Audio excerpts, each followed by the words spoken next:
जयपुर, जहां प्रदेश कांग्रेस कार्यालय में प्रेस वार्ता आयोजित की जा रही है। इस मुद्दे पर राजस्थान के मुख्यमंत्री जी ने ये कह दिया कि चाहे मुझे कुछ भी करना पड़े, ये प्रोजेक्ट रोकूंगा नहीं। जबकि भारत सरकार ने पत्र जारी कर दिया, पत्र जारी करके रोकने की बात कर दी। ऐसे रुका नहीं करते। और पानी के मुद्दे पर किसी भी कीमत पर हम समझौता नहीं करेंगे। राजस्थान का मुख्यमंत्री साफ कह चुके कि 9,000 करोड़ तो मैंने प्रावधान कर दिया, आगे और पैसों की जरूरत होगी तो कोई कमी नहीं आने देंगे, इस प्रोजेक्ट को पूरा करेंगे।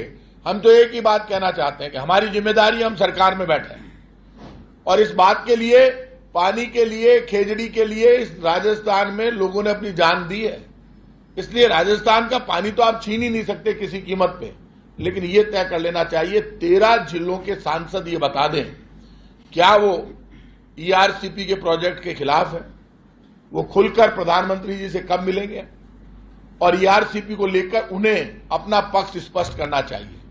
कल हमारे जितने भी जिलों में नेता हैं, मिनिस्टर्स हैं, एमएलए हैं, हमारे पदाधिकारी हैं, जिलाध्यक्ष हैं, उन्होंने पूरे राजस्थान में प्रेस कॉन्फ्रेंस की। कल कुछ लोगों ने, आज कुछ लोग कर रहे हैं और ये हमारी आगे बढ़ रही है। अब आगे हमारा हस्ताक्षर अभियान चलेगा, उसके बाद हमारे डिस्ट्रिक्ट वाइज धरने प्रदर्शन होंगे और जब भी आवाज लगेगी दिल्ली जाने की, तो मुख्यमंत्री के नेतृत्व में सारे मंत्रिमंडल को जाना पड़े, चाहे एमएलए को जाना पड़े, चाहे लाखों लोगों को जाना पड़े, तो राजस्थान के मुख्यमंत्री अशोक गहलोत के नेतृत्व में और पीसीसी के अध्यक्ष के नेतृत्व में लाखों लोगों को भी राजस्थान से निकलना पड़ा तो हम दिल्ली कूच करेंगे। लेकिन दिल्ली यदि हमारा पानी छीनने की कोशिश करेगी और ताकत के दम पर कोशिश करेगी, तो दिल्ली की सरकार, केंद्र सरकार कानून का बेजा इस्तेमाल करके यदि ईआरसीपी के प्रोजेक्ट को रोकने की कोशिश करेगी, तो राजस्थान सरकार राजस्थान के हितों के लिए, पानी के लिए किसी भी कीमत। कहाँ थे हमारे एमएलए? सारी उन्होंने ही बनाए, उनके ही 25 के 25 एमपी 2014 में भी उनके ही थे, तो उन्होंने बनवाई होगी तो ठीक बनवाई होगी, उसमें ईट बट लगाने का क्या सवाल है।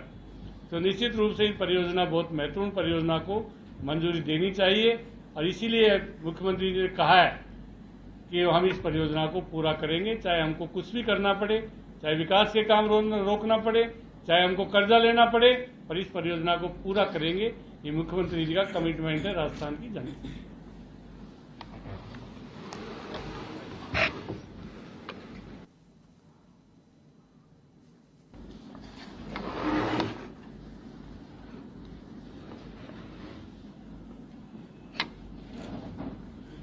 अब जलदाय मंत्री महेश जोशी मीडिया को संबोधित कर रहे हैं।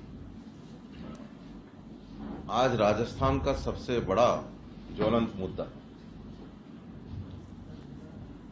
क्योंकि 40% आबादी, 13 जिले और 2 लाख हेक्टेयर से अधिक भूमि के सिंचित होने का प्रस्ताव, ये इस परियोजना से जुड़े हुए हैं। ये मेरे शब्द नहीं है, ये देश के माननीय प्रधानमंत्री जी के शब्द, जो उन्होंने एक बार जुलाई 2018 में जयपुर में कहे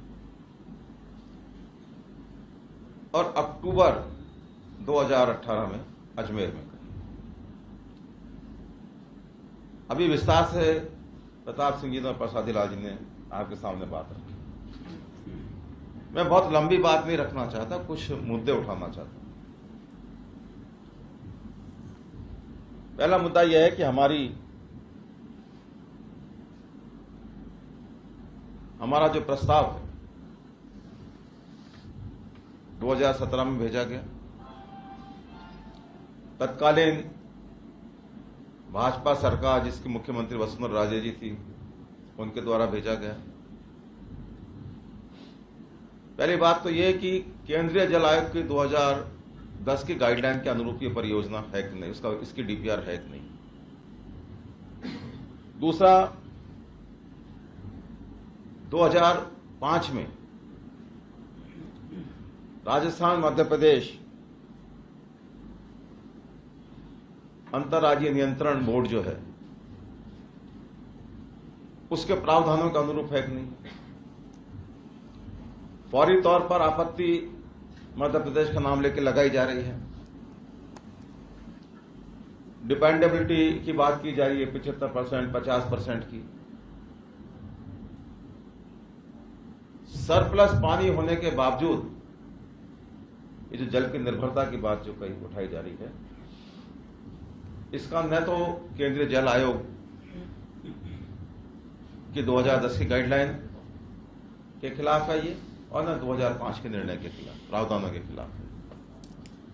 और मोटी बात यह कि 2017 में कोई डीपीआर भेजी जाती है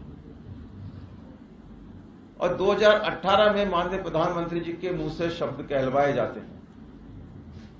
क्या लगभग एक साल तक नवंबर 2017 में डीपीआर भेजी और अक्टूबर 2018 में प्रधानमंत्री जी ये सारी खूबियां बता रहे हैं। एक साल तक प्रधानमंत्री जी को यह भी जानकारी नहीं दी गई कि इस डीपीआर में ये खामियां हैं। प्रधानमंत्री जी अपने भाषण में कहते कि 13 जिलों के 40% आबादी 2 लाख हेक्टेयर से अधिक भूमि सिंचित होगी। अगर कोई कमी होती तो उस टाइम बताते प्रधानमंत्री जी, कोई कमी नहीं बताई।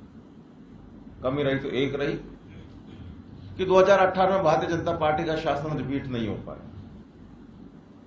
अगर भाजपा की सरकार बन जाती तो ये कोई आपत्तियां, कोई कमियां ये केंद्र सरकार की तरफ से नहीं बताई जाती।